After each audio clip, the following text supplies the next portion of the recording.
Ama namin Diyos, salamat po sa oras na ito na iningatan niyo ang bawat isa. At yung mga hindi namin kasama, Panginoon, ay salamat din dahil pinapanatuloy niyo na ingatan din sila, Panginoon. Ingatan niyo sila sa kanilang bakasyon, sa kanilang mga ginagawa. At dalangin ko, Panginoon, sa aming pag-aaralan, kayo po ang magbukas ng isipan ng bawat isa. Buksan niyo yung mga mata namin, spiritual. Makita namin yung kalagayan namin ngayon, makita namin kung nasa anong level ng pananampalataya na meron kami ngayon. At dalangin ko, Panginoon, mangusap itong salita mo sa pamamagitan ng iyong lingkod na si Sarah, na kayo po ang mag, mag, maghayag sa amin ng mga dapat namin sundin, mga dapat naming alamin, Panginoon, sa inyong character, sa inyong mga promises, sa inyong salita. Lord, dalangin ko, Panginoon, na kayo po ang magbigay ng kalakasan sa aming mga mata, sa aming mga isip, sa aming pandinig, sa pakikinig ng iyong salita. Gabayan niyo rin po ako bilang tagapagsalita. I-sustain niyo ang aking boses. At kayo lamang, Panginoon, ang marinig ng bawat isa. Ito pong ang dalangin sa pangalan ni Jesus. Amen. Sige, pwede na po tayong umupo. So yan, sa Hebrews 11 verse to 12. Pag binasa niyo sa Tagalog, hindi binanggit dyan si Sarah, pero mostly sa English version is si Sarah. Kung ayoko na masyado yung discuss yan bibigyan ko na lang kayo ng website kung gusto nyong malaman kung bakit ganun. Pero ito magkaroon tayo ng background check. Yan. Kay Sarah. Si Sarah, or Sarai, yung una niyang pangalan, ay nanggaling sa paganong lugar ng Ur, which is galing doon din si Abraham. Katulad ng Abram o Abram, no? Di ba? Yun yung unang pangalan niya nung nasa Ur pa siya. Yan. Sa lupain ng Chaldees, nakilala ngayon bilang bansang Iraq. So, Iraq siya ngayon. Modern day Iraq. Anak sila Abram at Sarai ni Terah. So, yan. Muli natin makita natin naman ulit yung pangalan ni Terah. At mababasa natin sa Genesis 20:12. Sabi diyan, she is truly my sister, sabi ni Abram. Si Sarai is truly my sister, she is the daughter of my father. So, magkapatid siya, daughter of my father, but not the daughter of my mother. So, kapatid niya sa tatay lang sa labas. And she became my wife. Yan. So, asawa niya rin in the same at makita natin dito na sa panahon noon, ang genetics ay napaka-pure pa. So, hindi pa siya masyadong, lalo na wala pa rin mga chemicals na nag-ano sa mga genes natin. Di tulad ngayon. In early days of humanity, the human genetic code was not corrupted. Hindi pa corrupt. And to the extent that it is today, hindi katulad ngayon. Therefore, marriages between close relatives carried little risk. So, hindi magkakaroon ng abnormalities sa mga anak nila kapag nag-anak sila dati. In the children they produce. So, hindi pa ganun ka corrupt yung genes natin noon. Noong time pala nila. Hindi pa masama magkaanak sa magkaroon ng asawa sa kamag-anak. Pero ngayon, pinagbawal na yon ng Diyos. Bakit? Sa tingin ko to be practical din, di ba? Kasi nga ngayon, corrupted na masyado yung ating genetic code. Yan, grew more corrupt. God commanded, so sinama na sa utos ng Diyos na huwag ka mag-aasawa ng close relative. Also, since people tended to spend their lives clustered. So, yung mga tao dati, hindi masyado pa naggagala. Kumbaga, nasa isang lugar lang sila. Kaya yung normally, yung kapamilya din nila yung magiging pamilya nila or asawa. Yan. At natural lang yon na doon sila kumuha sa kanilang tribo, sa kanilang pamilya. Yan, by God question po yan. So, So, naintindihan natin kasi parang pinahapyawan lang ni Sister Jonabel nun no, di ba? So, yan. Ngayon, hindi na pwede, no? Ang sa batas ngayon hanggang fourth generation or second cousin. May kilala ba yung second cousin? Pwede niyong asawahin yun, pero parang lang siya. Pag, parang unethical parang sa Pilipino, parang ganon. Pero hindi siya bawal. Hindi siya bawal sa batas ng Pilipinas, hindi siya bawal sa batas hindi na yung incest, iba na yung incest malapit lang kasi yun eh. Kapatid mo yun eh, kapatid, incest. Oo. Ha? Yan. So, kasi nga may abnormalities kapag sa kalapit nating relatives. Halimbawa, yung sakit sa puso, mas dodoble 'yon. May sakit sa puso siya, tapos parang magdodoble yung risk na mas malala, maging abnormal yung puso niya. Ganun. So, yung mga previous holopay po natin, pinag-aralan natin ay parang, di ba yung mga pinag-aralan natin, yung kay Abel, kay Enoch, kay, sino pa nga isa? Noah. Parang sobrang perfect ng buhay nila, no? Parang sobrang masunurin sila, di ba? Tapos, parang hirap sa atin makarelate, no? Parang sabihin mo, I want to be like Abel, namatay ng maaga. Hindi, joke lang. Abel, di ba? Sumunod sa Diyos. Enoch, walk with God, di ba? Parang hindi ako masyado makarelate. Kasi baka hindi ako nag-walk with God nga right now. Kay Noe, kahit na maraming opposition, kahit ako yung mukhang abnormal, di ba? Kasi nag-art siya, di ba? Wala pang ulan nun, di ba? Parang hirap, di ba? Parang hirap makarelate sa kanila. Di ba? Pero, ito, maganda to. Kapag tinignan mo ang mga struggles, hindi, ito. Pero may kita natin dito, kila Abraham and Sarai. May kita mo dito yung struggles at takot nila. At meron ka bang ganon? Meron ka mga ganon? Takot, struggles sa buhay mo ngayon. Mga maling desisyon. Lahat ba tama desisyon nyo? Mga pala desisyon pala. Yan. Makaka-relate ka dito.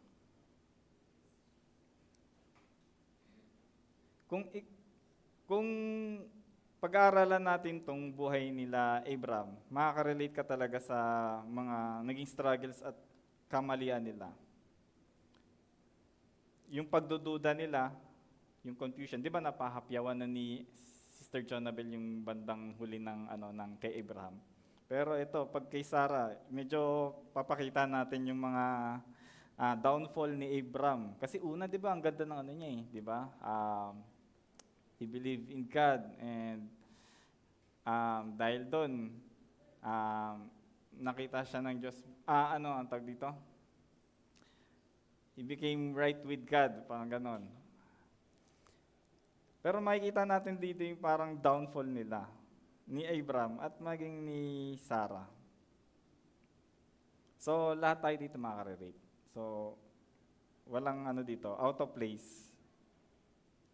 Pero dito, makikita natin kung gaano rin kabuti at ka-faithful ang Diyos kahit na sila'y parang unfaithful or sila'y unfaithful or nagdududa sa Diyos at maraming nga silang mga maling desisyon. So, let's go dito tayo sa una nating point kay Sarah or Sarai. Makita natin dito na si Sarah is beautiful. Ayan, parang yan, beautiful. Ayan.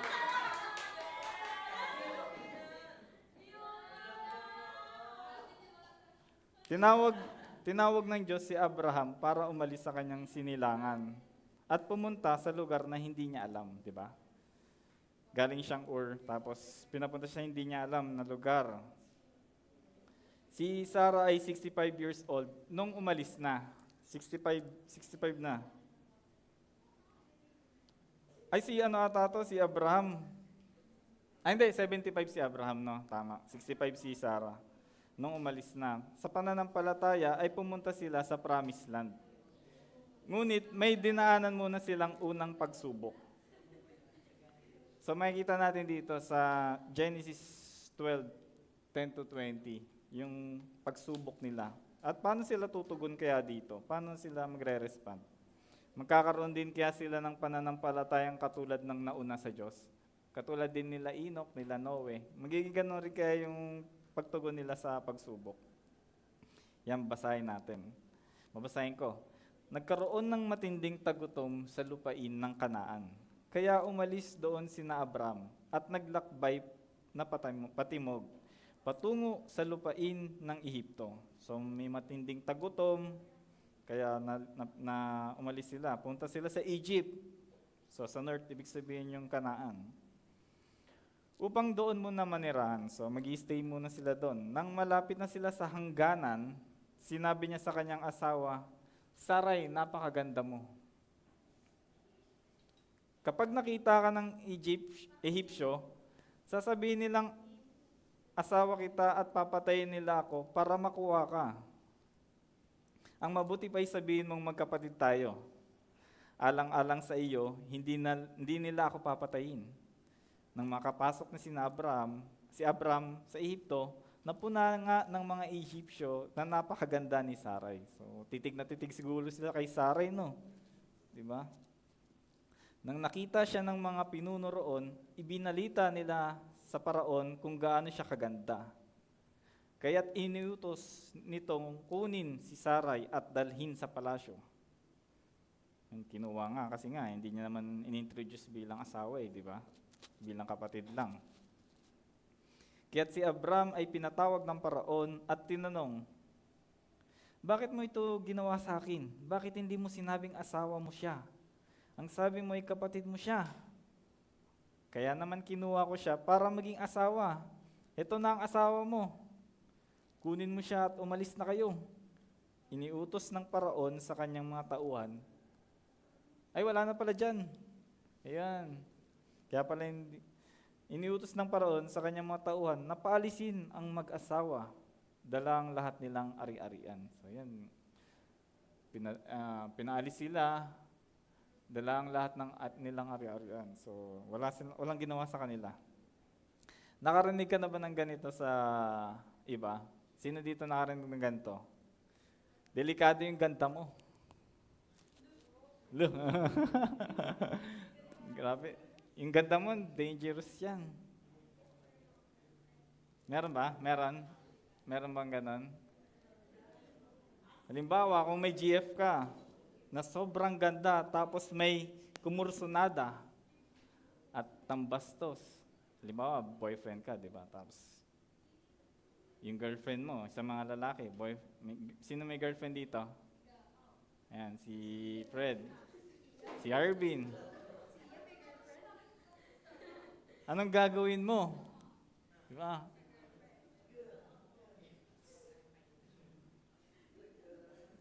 Anong gagawin mo pag may nambastos, Fred? Ay, nabunod. Yan. Ako, papapulis ko, syempre. Hindi tayo mga away. Yan, syempre. Syempre, di ba? Kasi matatagilid ka pa doon, di ba? Kapag ikaw pa yung makakasuhan pag nasaktan mo. Wow, kala mo mananakit talaga no? Kala mo malakas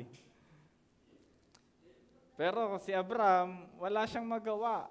Kasi nga, paraon yun Di ba? Mapapatay siya.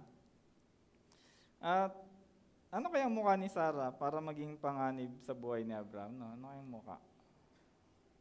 Sa tingin niya, sino kaya kamukha niya? Yan. Nasa Kanaan na sila at pumunta sila sa Egypt. Ano ba yung Kanaan? Promised land, di ba? Promised land ni God sa kanila. Pumunta sila sa Egypt dahil sa matinding gutom. Di ba? Yun yung sinabi dun sa verse 10 ng Genesis 12. Matinding gutom. Pero yun yung promised land Sa tingin nyo, papabayaan sila dyan ng Diyos sa promised land? Dahil wala naman inutos sa kanila itong pumunta sa Egypt. Sa tingin nyo, papabayaan siya? Apply natin to as believers today. Apply natin to. Kasi, kumbaga, yung mga application ko dito, madadaanan lang natin. Hindi ko talaga siya ilalagay na, ito, application sa beauty. Kundi ganito, dadaanan na lang natin. Tsaka may apply din tayo dito na. About kay Abraham, di ba? Kahit kay Sarah tayo. Pero ito, may maganda, may ma-apply natin to as believers today. Madalas, ang mga believers, kapag nakaranas ng paghihirap po, o pagsubok, ay iniiwan ang lugar kung saan sila tinawag ng Diyos. Meron ba kayong lugar or ministry na tinawag kayo ng Diyos? Ngayon, meron? Sunday school, music, ano pa, meron pa dito? Yan, ano nga tawag dito? Laptop pastor and then sa technical team sa worship team. Yan, di ba? May tinawag sa atin ng Diyos na ito yung dito tayo gumawa para sa Kanya. Pero dahil sa pagsubok, minsan iniiwan natin yung lugar na yon. Dahil lang nakaramdam tayo ng hirap. Halimbawa ako ito, nahirapan lang akong i-manage ang youth. Ayoko na, babay na. Ganun ba yon? At naganap ng kaginhawaan at kayamanan sa mundo. Kasi nahirapan eh. So, pag nahirapan ka, kadalasan, ang normal reaction ng tao, hanap ng kaginhawaan, di ba? Pero doon kaya yung kalooban ng Diyos sa kanila. Di ba? Parang napasama pa sila dyan. So, sa atin, mga Kristiyano, huwag tayong humanap ng kaginhawaan at kayamanan sa mundo. Kasi, hindi kalooban ng Diyos yun. Sa Diyos tayo laging humanap ng kaginhawaan, ng kayamanan. Pero hindi ko sinabi na, huwag ka na magtrabaho. Hindi. Doon ka dadaan sa kalooban ng Diyos. Katulad nila Abraham at Sarah, wala namang instruction sa kanila na pumunta kayo sa Egypt. Walang ganun.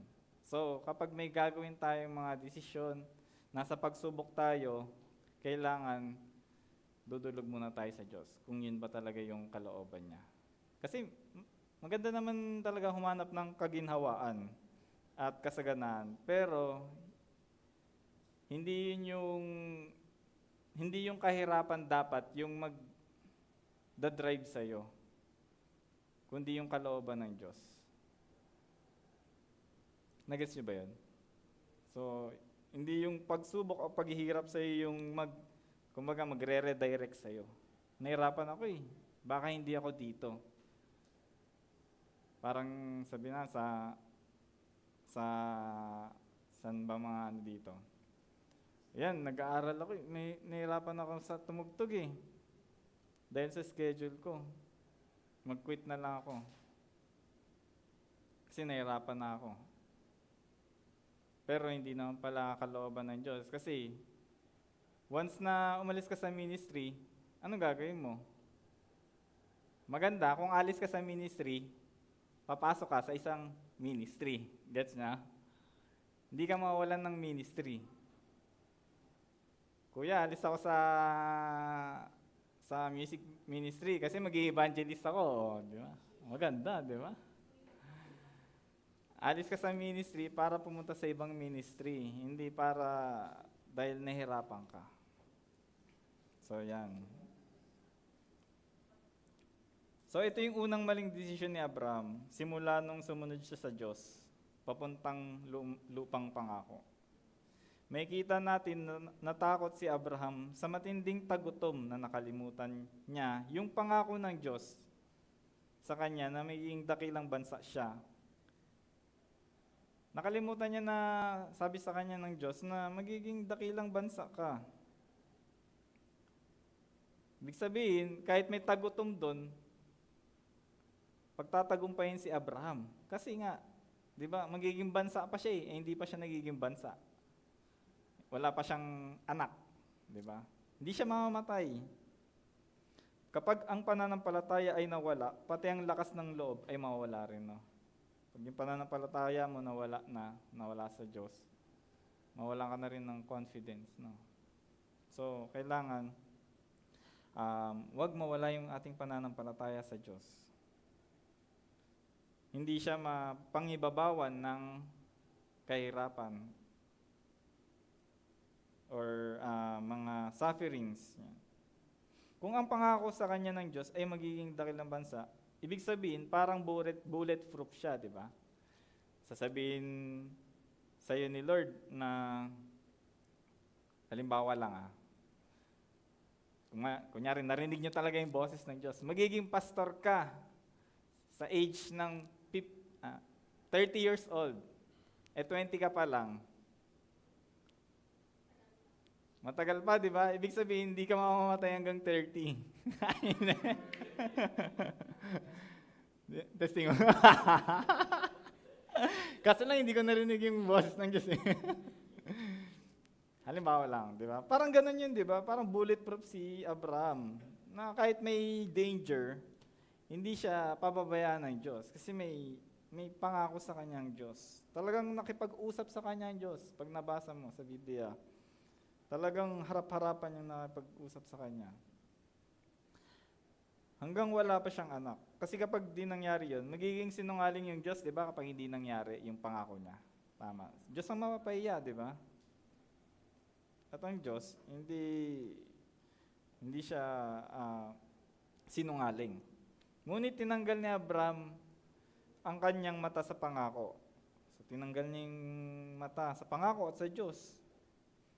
O sa kapangyarihan at katapatan ng Diyos, tinanggal niya yung mata niya. So, ang ano sa atin, huwag natin tatanggalin yung mata natin sa kapangyarihan, sa katapatan ng Diyos, sa kanyang pangako.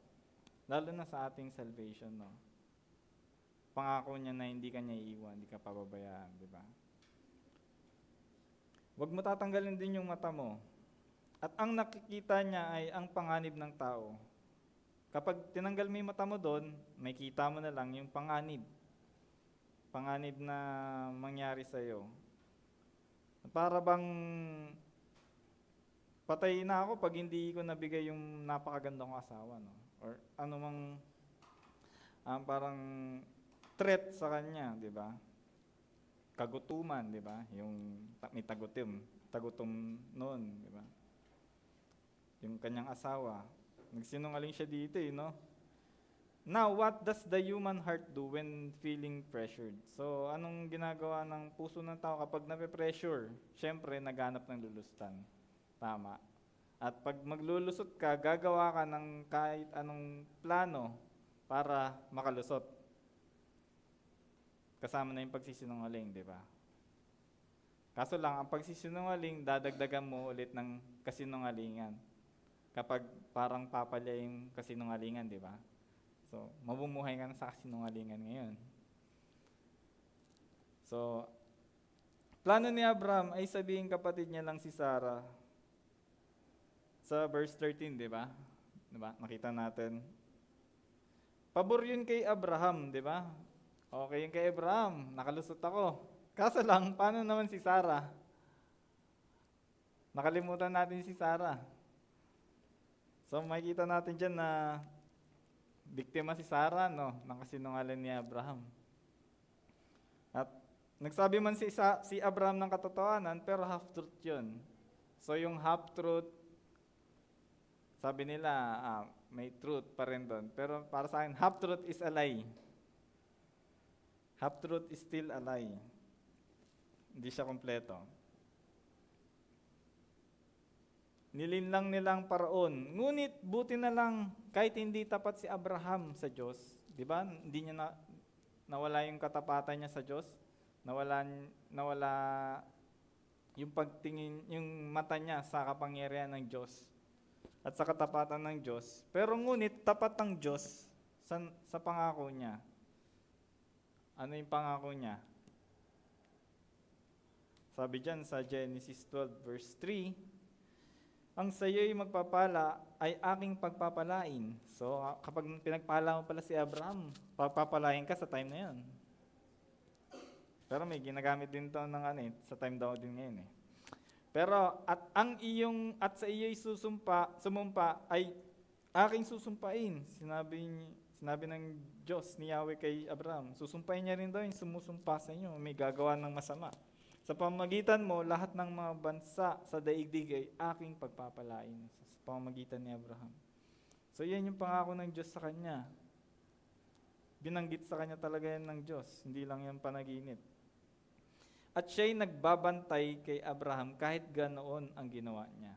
Binabantayan siya ng Diyos, si Abraham. At siya'y, sa verse 17 to 20, nalaman agad ng Faraon ang kalokohan ni Abraham dyan, no?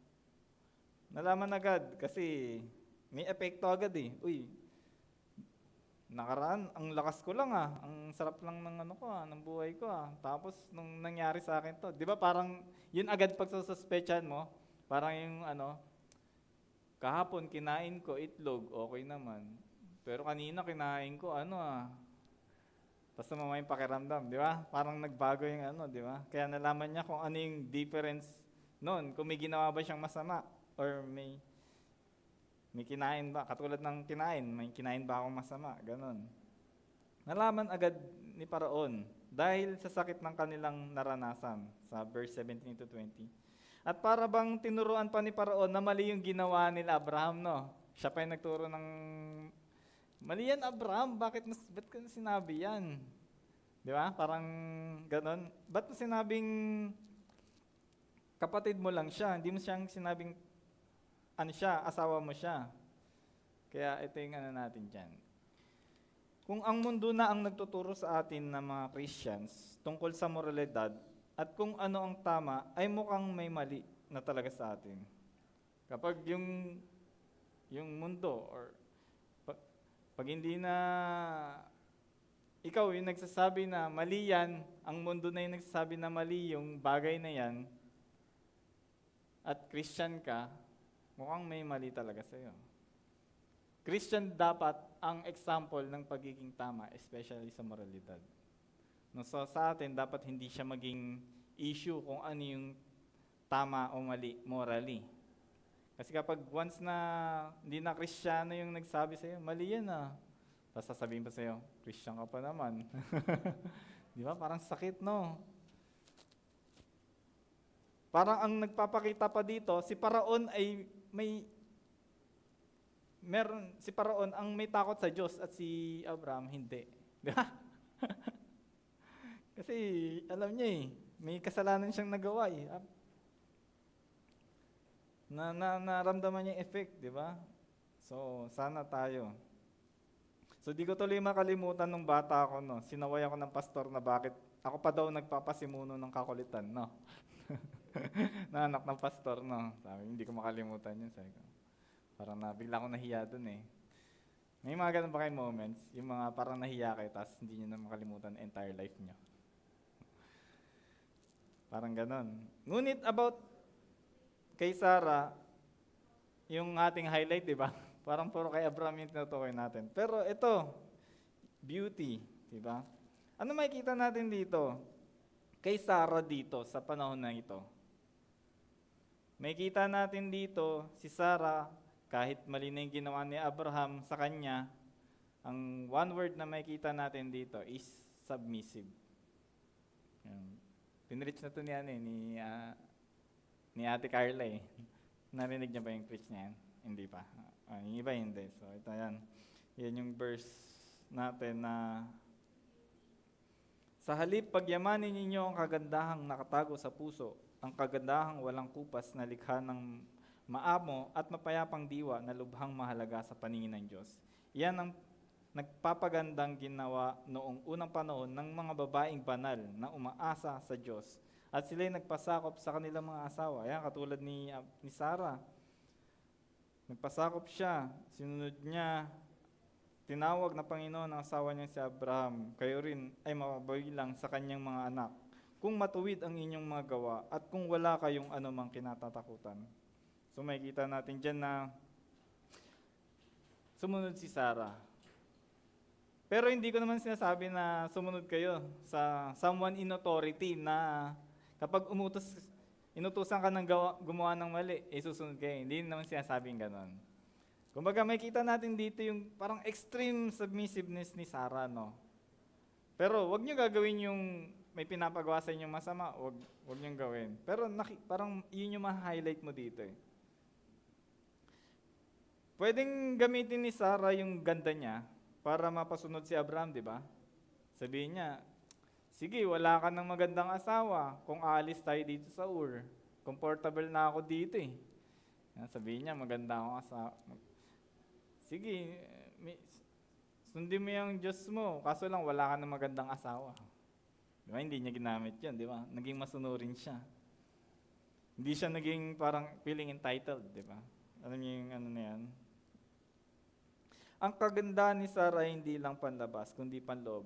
Nakita yon sa pagiging, nagpasakop siya sa kanyang asawa. Pero, ayan. Pero, ito talaga yung highlight natin. So, nakita natin dyan yung submissiveness ni Sarah pagiging submissive ni Sarah kahit maganda siya. Pero ito talaga yung pinaka-highlight. Ito yung Sarah's barrenness. Yung pagiging baog ni Sarah. Yan yung laging na-highlight. Kumbaga siya yung parang pinakamatandang nabuntis eh, no? Tama ba? O hindi ba si Elizabeth?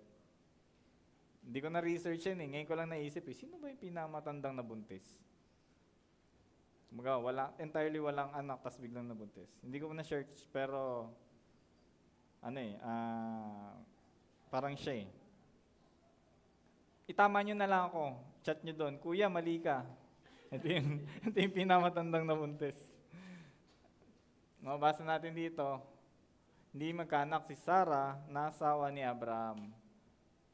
Ngunit mayroon siyang aliping babae. Na taga-Ehipto, na ang pangalan ay Hagar. Sinabi niya, Abraham, dahil pinagkaitan ako ni Yahweh ng anak, ang alipin ko ang sipingan mo. Siya na lang. Baka sakaling magkaanak siya para sa akin. Pumayag si Abraham sa sinabi ni Sarai. At ipinabuhaya nga ni Sarai sa kanyang asawa, si Hagar, upang maging asawang lingkod. 10 taon na si Abraham na nanirahan sa Kanaan nang itong mangyari. So, 10 years na nung sinabihan siya. Matapos sipingan ni Abraham si Hagar, nagdalang tao nga ito, subalit nagmalaki si Hagar at hinamak nito si Sarai. Ang grabe, no? Dahil dito, sinabi ni Sarai kay Abraham, ikaw ang dahilan ng paghamak ni Hagar sa akin. Grabe, sinisi pa, no? Madalas ba ganun yung mga girls?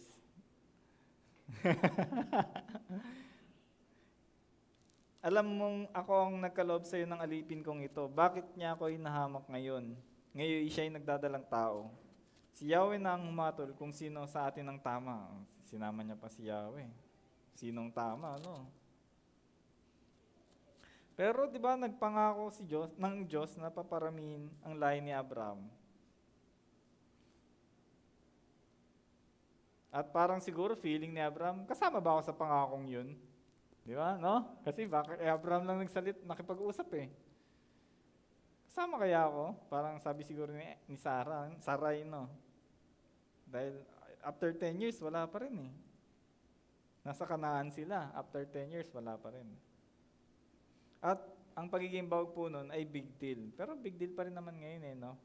Parang pag hindi magkaanak, no? Parang kahiyan sa babae. Pero may IVF na. Mahal yun, tsaka ewan ko. May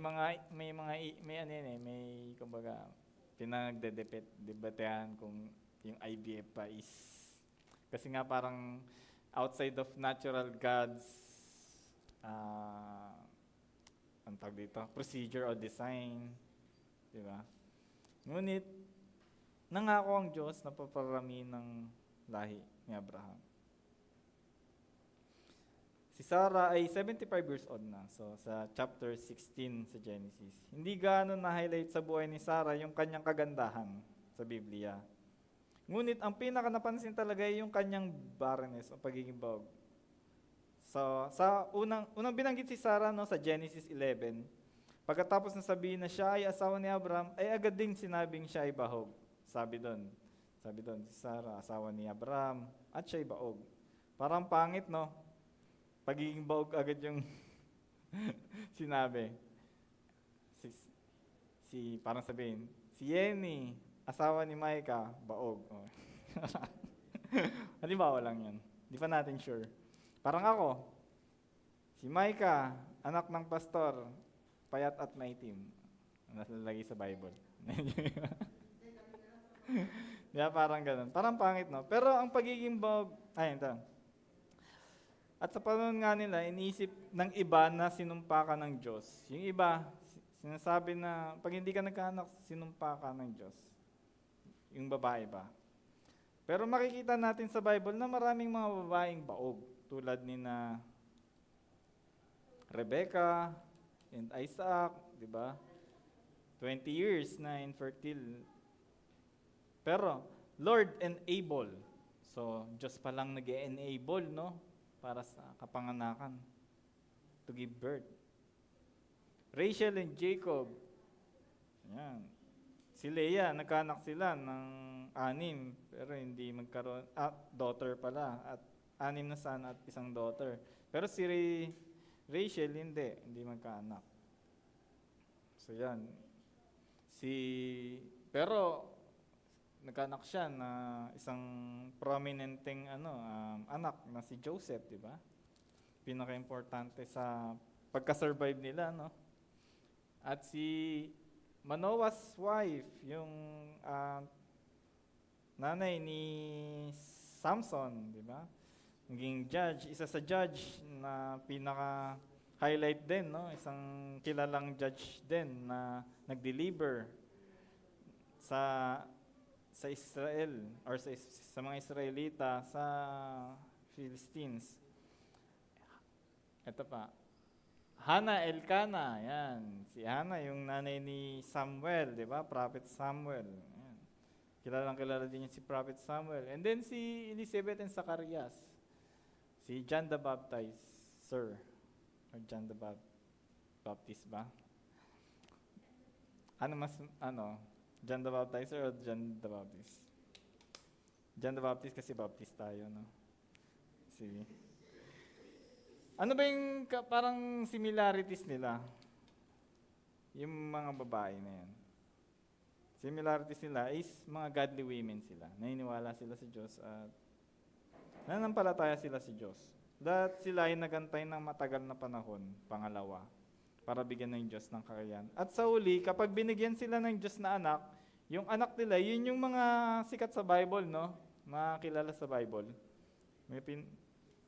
At there is spiritual principle na makikita tayo dito sa mga buhay ng mga babaeng ito na naghantay ng napakatagal para magkaanak.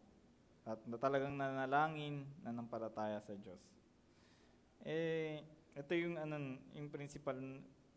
spiritual principle na makikita natin. God often does something special when a long wait for fulfillment is required. Sino naghantay dito? Nananalangin. Naghahantay na nananalangin. Naghahantay lang. Maganda. Naghahantay na nananalangin para sa sagot ng Diyos.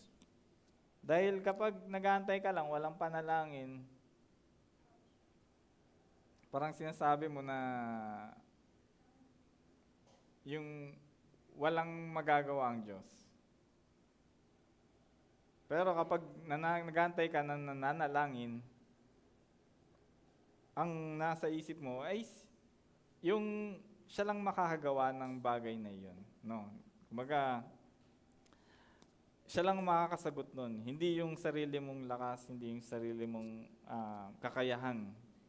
At God often does something special when a long wait for fulfillment is required. May paghahantay.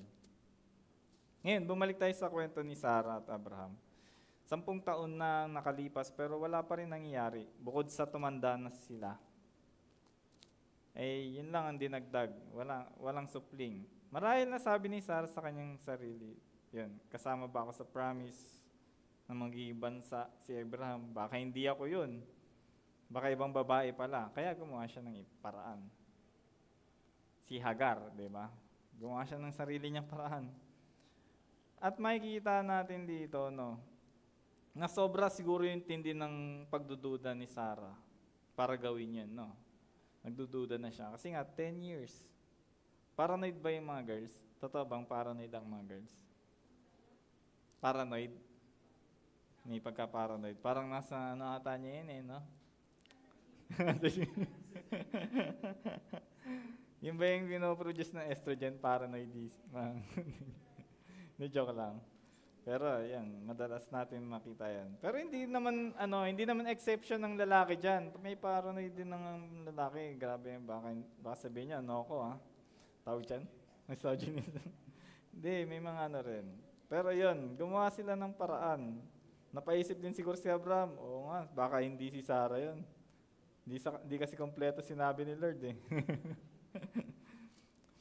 At makikita natin dito sa Genesis 16 na kung ano yung nasa isip ni Sarah ng panahon na iyon. Siguro, sinabi niya sa isip niya, kung hindi ko tutulungan ng Diyos, walang mangyayari sa atin. May ganun ba? May ganun ba kayong pag-iisip kapag may nahantay kayo, may pinapanalangin kayo?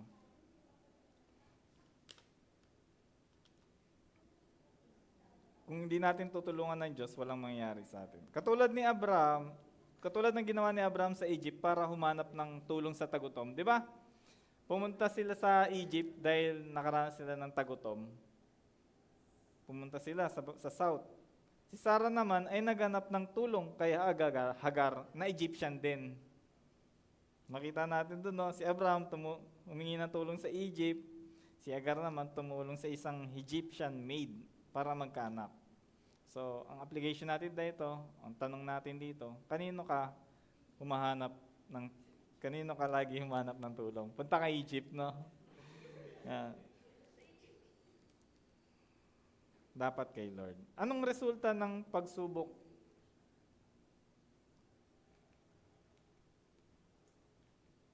Ayan. Anong resulta ng pagsubok nila na tuparin yung pangako ng Diyos? Anong resulta?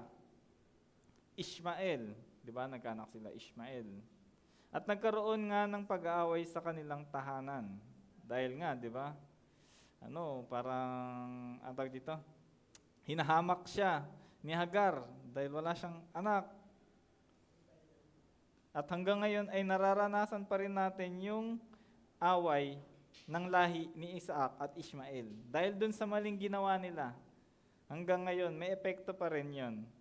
Di man sila nag-consult kay God. Ayan, alam niyo ba yan?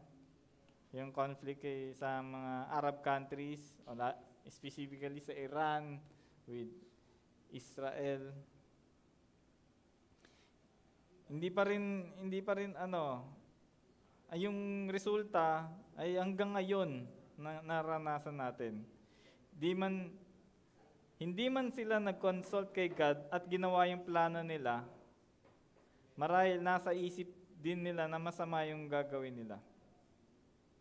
Yan. Kapag Diyos ang nangako, siya ang gagawa.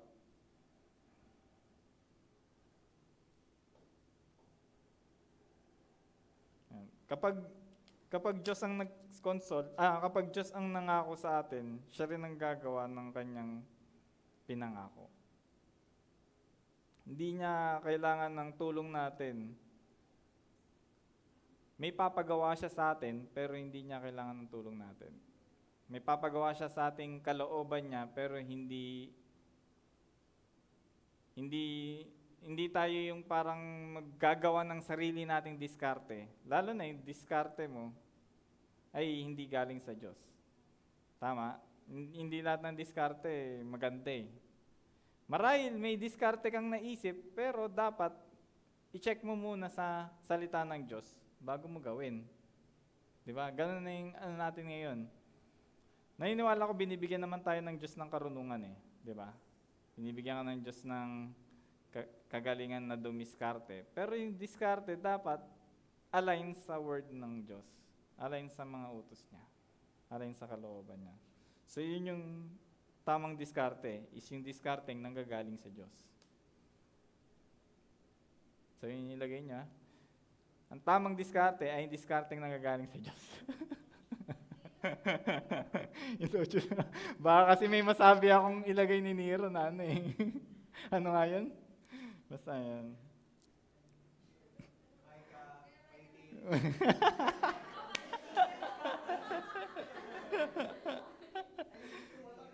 Yung tumatak eh, no? Madalas, kapag nag-iisip talaga tayo ng paraan, madalas yung sa tingin natin yung easy lang, ngunit hindi naman tuwid sa paningin ng Diyos, yun yung ginagawa natin, no? Yung madali, kadalasan yung discard natin yung madali. Di ba? Kaso lang yung madali, kadalasan, may walang paghihirap pero hindi tama. At kapag ginawa mo yung hindi tama na yun, nagbubunga pa yun ng malaking problema. So, kaya nga nakita natin, no? Ano nga yun yung kanina yung consequence is yung second choice, yung kay Samson kanina. 'Di ba? Parang pag may ginawa kang mali, manganganak yan ng mga mali pang desisyon. So, wag niyong umpisahan. Yun yung parang ano natin. Wag mo umpisahan yung mali kasi dudugtungan mo pa yan ng mali. Ipaubaya mo sa Diyos yung mga bagay. At may mga bagay na pinapagawa sa atin ng Diyos na hindi talaga madali. Pinaghintay ka ba ngayon ng Diyos? Eto, hindi madali yan, di ba? Maghintay. Naranasan ko yan sa kahapon eh. Na-delay kami 2 hours sa airport. Ang hirap maghintay. Nakabagot, nakaka-anxiety sa puwet. Tsaka nakapagod, kahit naghihintay ka lang, kahit nakaupo ka lang. O, doon, sa mga pinapanalangin nyo, ano bang pinapanalangin nyo? Makagraduate? Diba, nag-aantay ka, gusto ko na magtrabaho para mabili ko yung mga bagay na hindi ko kailangan. Hindi. Para, yan, makatulong na ako kay mama at papa, o gusto ko ng trabaho. Or, kaso baka hindi ako makagraduate kapag hindi ako nangopya. Yun yung diskarte ko. Di ba? Sabi nga ng kaklase ko dati, it's better to cheat than to repeat. So, yan. Hindi yun yung kalooban ng Diyos na mag-cheat tayo. Pinaghintay tayo ni Lord hindi para pahirapan tayo, kundi para palakasin pa ang ating pananampalataya sa Kanya. Amen ba yun? Pinaghihintay tayo ni Lord hindi para pahirapan tayo, kundi para palakasin pa ang ating pananampalataya sa Kanya. Ini-exercise, kumbaga, pinapalago ng Diyos yung pananampalataya nila Abraham at Sarai, kaya pinaghihintay sila. Ganon din tayo. Pinaghihintay tayo para palakasin ng ating pananampalataya sa Kanya. Gusto natin lagi makatakas sa waiting stage at magantay sa pagkilos ng Diyos. Gusto natin makaalis doon. Ngunit mas magaling naman talaga ang Diyos sa pagtupad ng ating panalangin kaysa sa diskarte mo na di naman niya kalooban. Ang paghintay ay di ibig sabihin totally wala ka nang ginagawa. Yung paghintay po, hindi sinasabi doon na wala kang ginagawa. Ang dapat mong ginagawa ay maging handa sa pagtanggap ng kanyang answered prayers, no? Nagiging handa ba kayo? Kumbaga naghahanda ba kayo ngayon para tanggapin yung pinapanalangin nyo? Baka kasi kapag natanggap mo na yung pinapanalangin mo, nawala ka naman kay Lord, no? Yung mga ganun eh, no? Di ba? Kapag natanggap ko na, matagal ko nang pinapanalangin. Ngayon, nawala ka naman ng time kay God.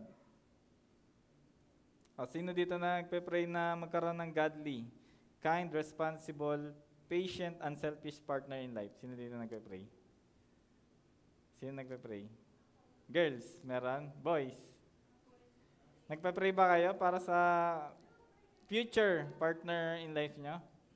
Si Yenny nagpe-pray yan kahit ano pa lang yan, estudyante pa lang. Sabi niya sa akin, nagkwento siya sa akin. Pinagpe-pray niya na. Kahit ano pa, hindi pa siya, kumbaga, ready. Kundi naghahanda na siya. Naghahanda siya kahit hindi pa siya nasa tamang edad. Tama? Pinagpe-pray ba yun? O ano, basta pag nandyan na, okay na yun. Marahil yung prayer na yon ni Yenny, yung nangusap sa kanya kaya hindi pa siya nagka-boyfriend nun. No? Kasi wala pa siyang makitang godly, kind, responsible, or sabi natin responsible na boyfriend. Kasi estudyante pa eh. Di ba? Paano ka magiging responsible kung estudyante ka pa? Tama ba? May sense ba? Kaya mo bang maging responsible kung kung minor ka pa or wala ka pang work? Hindi pa kasama sa responsibility mo. Ang responsibility mo ngayon is mag-aral ng mabuti, no? Sumunod sa magulang. So, yan. Hindi pa siya, kaya nung nanap niya lang, doon ako. So, hindi nyo pa season. Kaya pag-pray nyo pa rin. Pag-pray nyo yung magiging partner in life nyo kahit ngayon. Ngayon, simulan nyo na ngayon, pag-pray nyo. Kasi, baka kapag kinilig kayo, hindi kayo nagpe-pray, di ba? Hindi nyo pinagpe-pray yung partner in life nyo. Lord, dapat godly, Christian, may takot sa inyo, ano pa, gusto nyo, may ministry? Gusto nyo ba may ministry yung magiging partner in life nyo? Ano pa? Kumbaga, mabait. Di ba?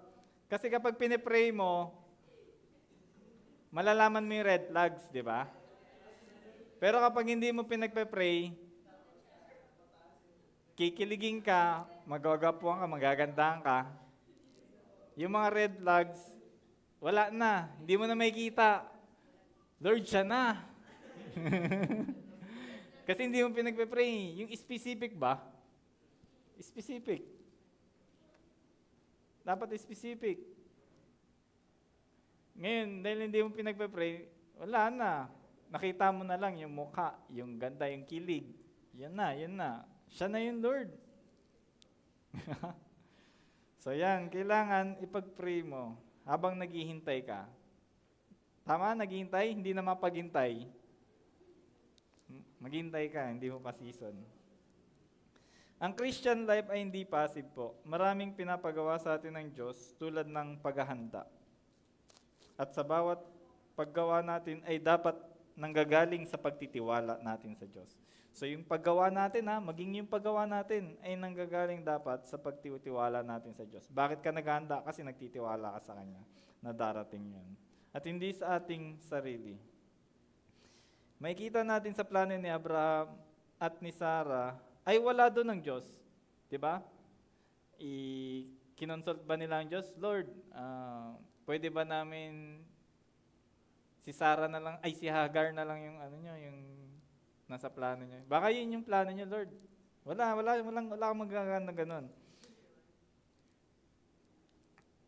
God is not involved sa kanilang pagplano. Nung ginawa nila yung kay Hagar, yung pumunta sila sa Egypt para makahanap ng pagkain. So, ang tanong sa atin ngayon is, God involved in your plans in life? Nasa plano mo ba ang Diyos?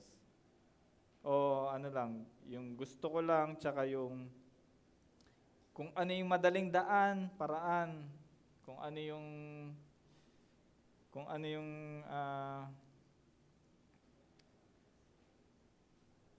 yung sasaya ko ng sobra. Kasama ba doon sa pagsasaya mo ang Diyos? Yan. Sasaya ba ang Diyos kapag sumaya ka? Yun. Ganyan. Sasaya ba ang Diyos kapag sumaya ka?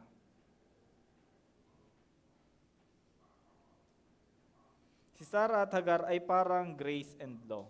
Yung pagbubuntis ni Sarah ay gawa ng Diyos at yung kay Hagar ay gawa ng tao. Ito yung sinulit ni Paul. Ang paghambing kina Hagar. Sabihin nga ninyo sa akin, tayong nagnanais magpasailalim ng kautusan. Hindi ba ninyo narinig ang sinasabi ng kautusan? Sinabi roon na si Abraham ay nagkaanak ng 2 lalaki. Isa sa aliping babae kay Hagar at isa sa malayang babae kay Sarah. Ang anak niyang sa aliping babae ay pinanganak ayon sa kagustuhan ng tao, di ba? Ngunit ang anak niya sa malayang babae ay pinanganak bilang katuparan ng pangako ng Diyos. Ito ay isang paghahambing. Ang dalawa, ito ay yung paghahambing niya. Ang 2 babae ay larawan ng 2 kasunduan. Kasunduan. Ang isa ay ang tipan sa bundok ng Sinai na kinakatawan ni Hagar at ang kanyang mga anak na pawang mga alipin. Si Hagar ay kumatawan sa bundok ng Sinai na nasa Arabia, yung Old Covenant, at larawan ng kasalukuyang Jerusalem sapagkat siya'y nasa pagkaalipin, kasama ng kanyang mga mamamayan. Ngunit ang Jerusalem na nasa langit ay malaya at siyang ating ina. Yung New Covenant in Jesus Christ. Yan, yung pinaghambing dyan. Anong mas maganda? Yung gawa ng tao o gawa ng Diyos?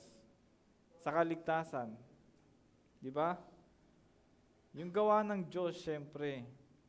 At ang totoong kaligtasan lang ay mararanasan sa pamamagitan ng gawa ng Diyos. Amen ba? Sa pamamagitan lang ng gawa ng Diyos. Nang ihandog ng Diyos ang kanyang kaisa-isang anak na ating Panginoong Hesus. Yun ang mas maganda. Now, ito na tayo sa last nating point. Sarah's blessing. Dito, sinabi pa rin ng Diyos kay Abraham, hindi na Sarai ang itatawag mo sa iyong asawa, kundi Sarah. Ayan na, nagpalit na yung pangalan nila. Sapagkat siya'y pagpapalain ko, magkakaanak ka sa kanya. Ayan na, sinabi ni John, magkakaanak ka sa kanya. At siya'y magiging ina ng maraming bansa. May magiging hari mula sa kanyang mga salinlahi. Muling nagpatira pa si Abraham, ngunit napatawa siya na kanyang naisip na siya'y matanda na. Nasabi niya sa sarili, magkakaanak pa ba ang isang lalaking 100 taong gulang? 100 na? At si Sarah, so 100, 90 na si Sarah, di ba? 10 years age gap nila. Maglilipa siya gayong siya'y 70 taon, ayan, 70 taon na? Maglilipa ba? Ang itsura nun, no?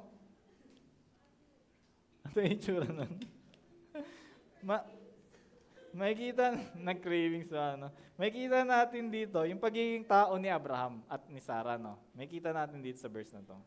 Dahil sa kanilang unang reaksyon, yan, katulad ng reaksyon ni Dayan, katulad niyan, bahagan yan.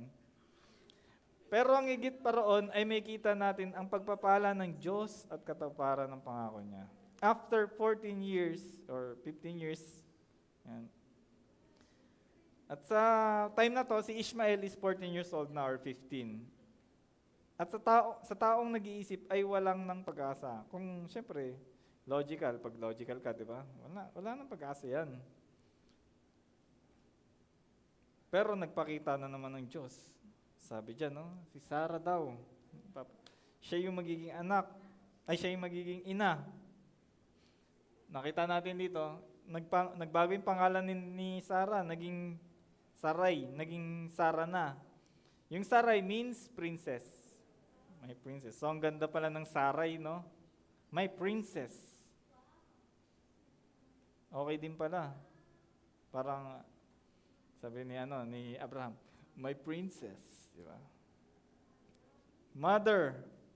Pero yung Sarah means dito, princess or mother of the multitude. Or nations. If that is right, then God is saying that Sarai is not just going to be Abraham's princess. Hindi lang, kung tama nga yung ibig sabihin nun, si Sarai ay hindi lang princess ni Abraham, kundi princess or mother of the nation.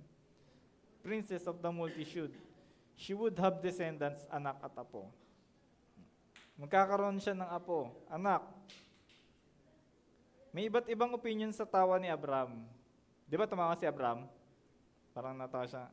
Magkakanak pa ba ako? Tanda ko na, yung asawa ko wala na, menopause na. Sa iba ay parang na-shock. Yung una, yung isang opinion ng iba ay parang na-shock at di makapaniwala na parang, parang gano'n. Parang gano'n. Matanda na ako. Yung sa pangalawa naman, parang joy and amazement. Parang namangha. Na may himalang gagawin ng Diyos sa dalawang matanda na wala ng kakayang mag-anak. Ano ba yung parang sa Bible, sa ibang Bible reference natin, ano kaya doon sa mga opinion na yun? May kita natin dito, sa Romans 4:19-22, sige nga, basahin nyo, 1, 2, 3, go.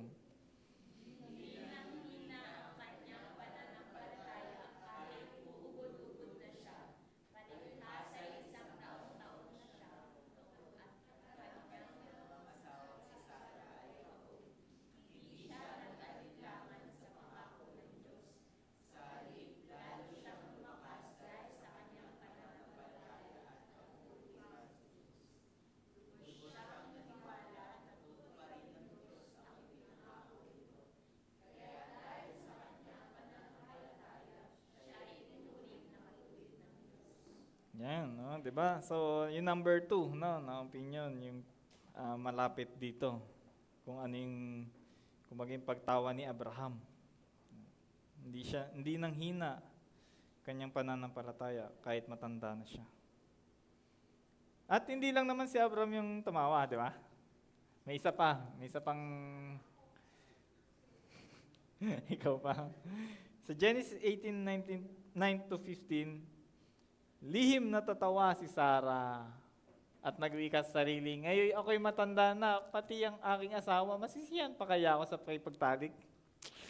Sabi ng pinsan ko, sabi ko sa kanya, kailan ka mag-aasawa? Sabi ko sa kanya, tanong ko sa kanya, tapos sinagot ko rin siya, kailan mag-aasawa? 40? Wag, ano na yun, wala nang tamis yung bubble gum nun. Wag na alam. Kumbaga, di ba, parang ayaw ka na pag-usapan eh. Basta, hindi na siya masisiyan daw sa pagtalik. Wag na, mga bata pa to eh. Sige, tsaka na lang. Pero dito may kita natin na dahil natakot nagkaila si Sarah at ang wika niya, sabi pala ng Diyos, bakit ka natawa? Kung kailan pa siya tumanda, saka siya magkakaanak. Tanong ni Yahweh. Kay Abraham, meron bang hindi kayang gawin si Yahweh? Ay, parang kinanta natin, no? Meron bang kayang hindi gawin si Yahweh? Tulad ng sinabi ko, babalik ako sa 1 taon at pagbalik ko'y may anak na siya. Wow! Pero, dahil sa takot, nagkaila si Sarah, no? At ang wika, hindi po ako tumawa. Ngunit sinabi niya, huwag ka nang magkaila dahil talagang tumawa ka. Nag-deny pa si Sarah, no? Dahil sa makasalanang likas natin, kapag tayo inauli sa akto, no? Madalis tayong nakapagsisinungaling, no? Ang biglang, hindi oh. Ganun. At na hindi natin pinag-iisipan, gaano ka man ka maka-Diyos, ay makaka-relate ka, no? Kahit gaano ka maka-Diyos, pag parang nandiyan ka rin sa sitwasyon eh, no? Pero ngunit kahit ganitong initial shock at reaction ni Sarah, kahit ganitong unang reaction nila, Abraham, Sarah, ay naniniwala pa rin siya. Naniwala pa rin siya. Kaya mababasa natin sa main text natin, di ba? By faith, Sarah herself received power to conceive, even when she was past the age, since she considered him faithful who had promised. She considered him faithful. So, nanampalataya siya. dahil she considered him faithful who had promised. At muli na namang pinatawan ng Diyos si Sarah nang tinupad ng Diyos ang kanyang pangako.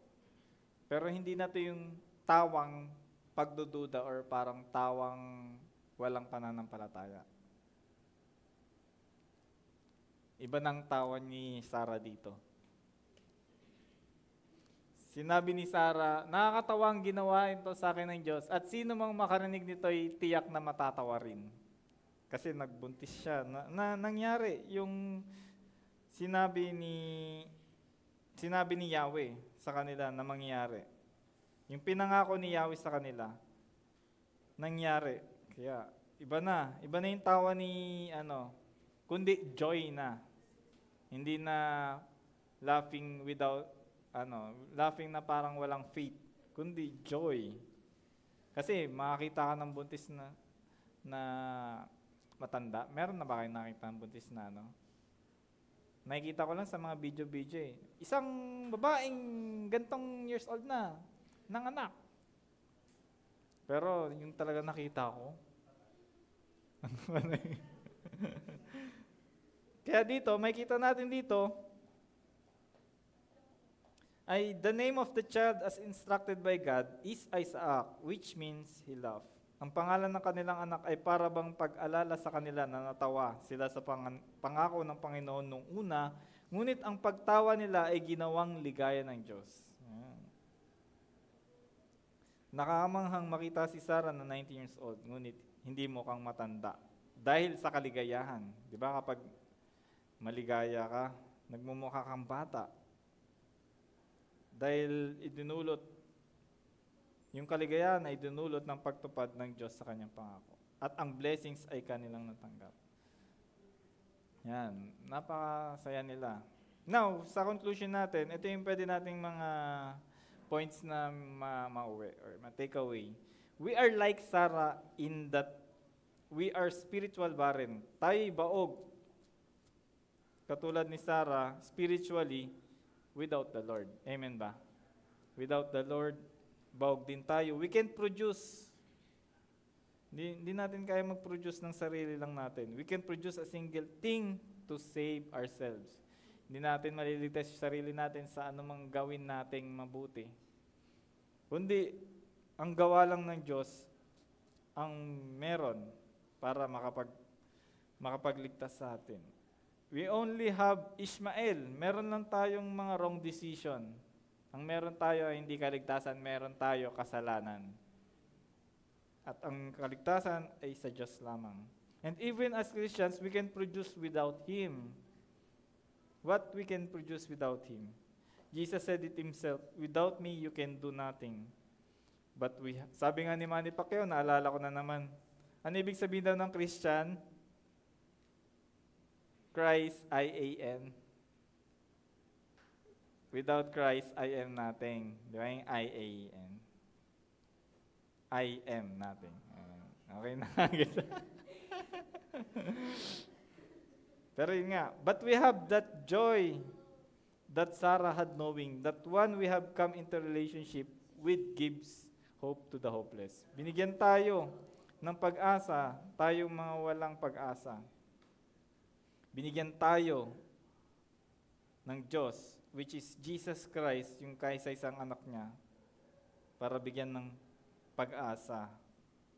Magkaroon ng bunga sa mga baog na buhay, mga patay na espiritu. He makes a nobody into somebody. So, wag mong sabihin na nobody ka. You're somebody in Christ. You are a child of God. The New Testament says that in hope against hope. Yan, kay jesusplusnothing.com yan. The New Testament says that in hope against hope, Abraham believed. Kahit wala ng pag-asa, magkaanak, nanalig pa rin si Abraham. Siya'y magiging ama ng maraming bansa. Di ba? Kahit wala ng pag-asa, nanalig pa rin si Abraham. We can equally say that in hope against hope, kahit wala ng pag-asa, si Sarah, wala ng pag-asa ng kaanak dahil sa edad, Sarah believed in Hebrews 11. No? Kaya nakasama siya dun sa Hall of Faith.